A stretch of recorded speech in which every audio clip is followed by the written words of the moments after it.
Today I have something to share with you. I have a friend, and I'm sure we all have good friends. Some of them leave a mark, some of them actually mean much more than others, but we have friends upon different levels depending on what exactly the relationship is and how it has unfolded, why it is there.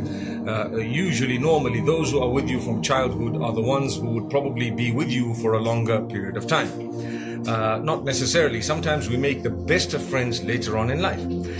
Sometimes we're let down by our friends. Now, I want to share with you something very interesting.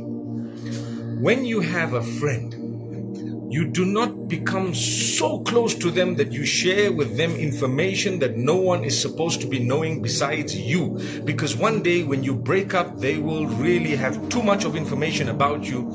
They will basically hold you at ransom. You need to know this.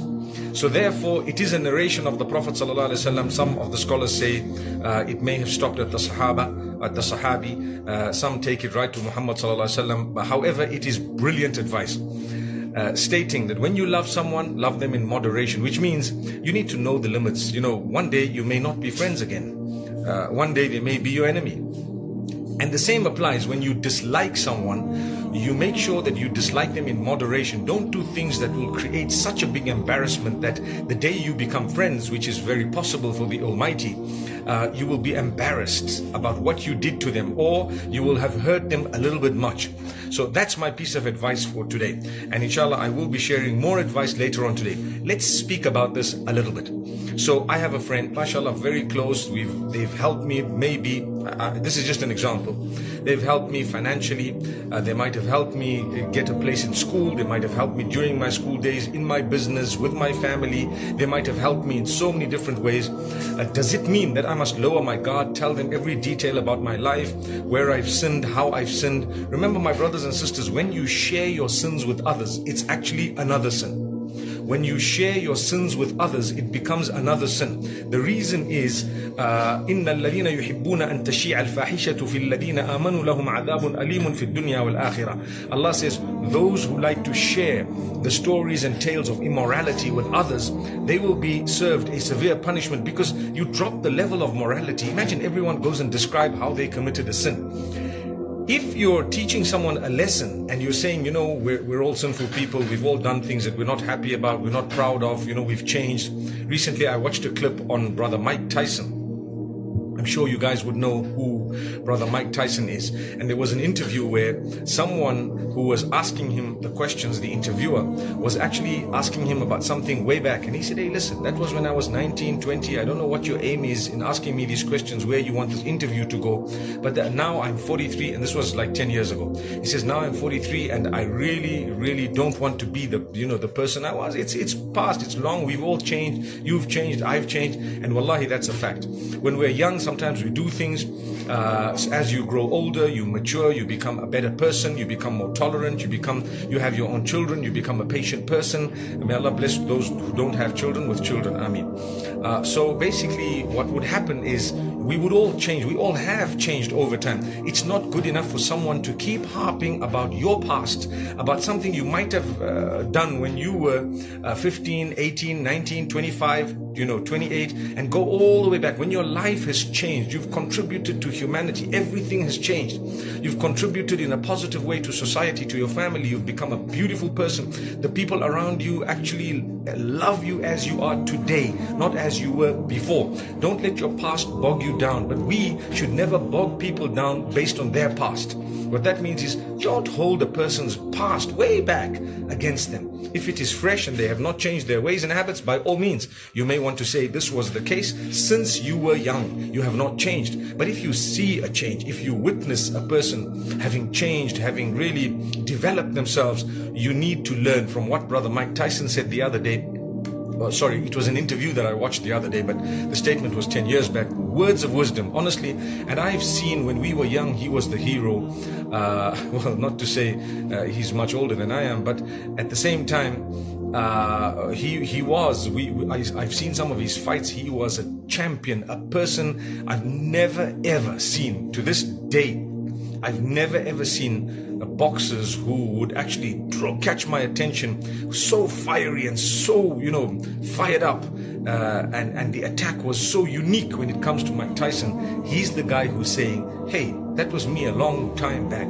Stop asking me about and bringing up things that were a long time back.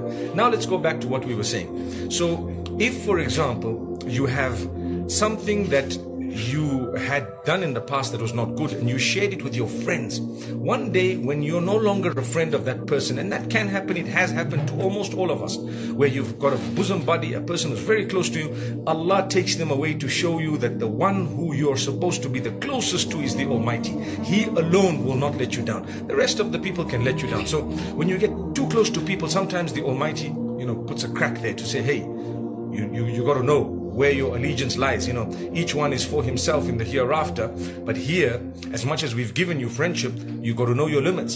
So if you shared all your sins and everything and every detail of your business and how you operate your business and what you deal in, who your suppliers are, where you work and how you got the job and how much your salary is, and every detail of what your wife does and what your husband does and what your family members do and so on, that will be detrimental for your future, your well-being, the day that you break up with that person.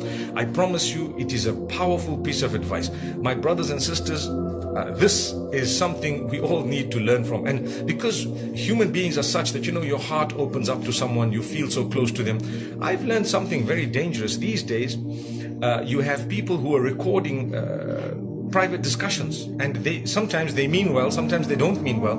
But when I see a person with a phone in their pocket and the little camera is actually this way, is facing the people, I always say, I hope you're not recording, because if it's a private discussion, if I'm busy eating, imagine with these braces, it's not quite simple to eat. You look like you're struggling to chew, and you wouldn't like that image to actually come out in the public and everyone sees that, oh, you've been eating and you look so greedy and so on. And hey, let's learn to be people who are sincere and genuine, and we need to also have friends who will actually respect us.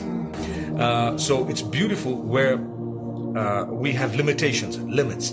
When you tell someone, tell them a limited amount. When you share your happiness, make sure that you share it in a way that you do not give too much of information. You will lose your job. I promise you, your business partners will actually be stolen, or something might happen. They might get to someone. People are not all sincere. Sometimes your best friends become your enemies. Like I said, it's happened to almost all of us.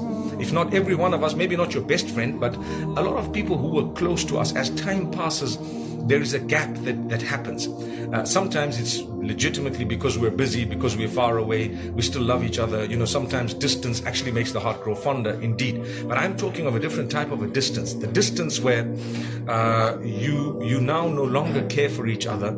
You now no longer, get along with each other, like each other, no more, because of some misunderstandings that have happened. And sometimes it's irreconcilable. It happens with people who are married. Imagine, married, you marry someone you absolutely love, you ended up loving them, etc. And one day something happens, and what do you know? The next thing is divorced.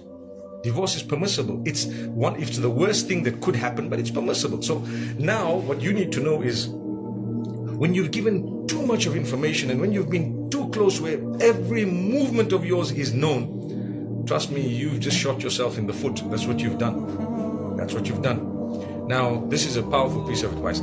The opposite of it is also correct. The opposite of it is also correct. What is it? When you dislike someone, be careful. I see a lot of people swearing sometimes. They could be belonging to a different sect. They could be, I belong to Islam. I'm a Muslim. But I'm a human being as well. So I belong to humanity and I belong to Islam. So I care for my Muslim brothers and sisters, and I care for humanity and human beings as well. So much so that I'm a creature of the Almighty, and I care for the creatures that Almighty who made me has created, because that's my link with Him. I respect everything He's done, and I respect everyone He has made and everything that He has made. That's who I am. But now you find some people who don't understand. So they decide, because I think this way, because I belong to this particular religion, this particular sect, etc., etc., then I've got to say these hurtful, nasty words, and I've got to be derogatory. As soon as I see someone with a beard, for example, I've got to start calling him a terrorist. As soon as I see someone with a niqab or a hijab, I've got to call them a derogatory term.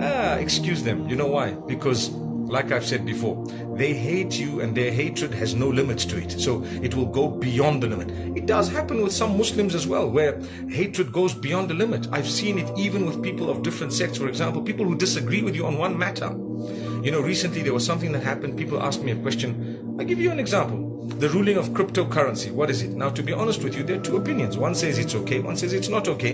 In a nutshell, you do not hate on each other. I heard someone say, oh, if this guy says it's okay, then that's the end of my relationship with him. What a fool, subhanallah, what a fool. How small-minded is that? Because actually what has happened in that particular case would be whatever the millions of points of benefit you could have benefited from a man, you've just discounted them completely because of one difference that you've had, and the man didn't even say that. And on top of that, even if he did, what if he's right and you're wrong? So my brothers and sisters, this is something amazing.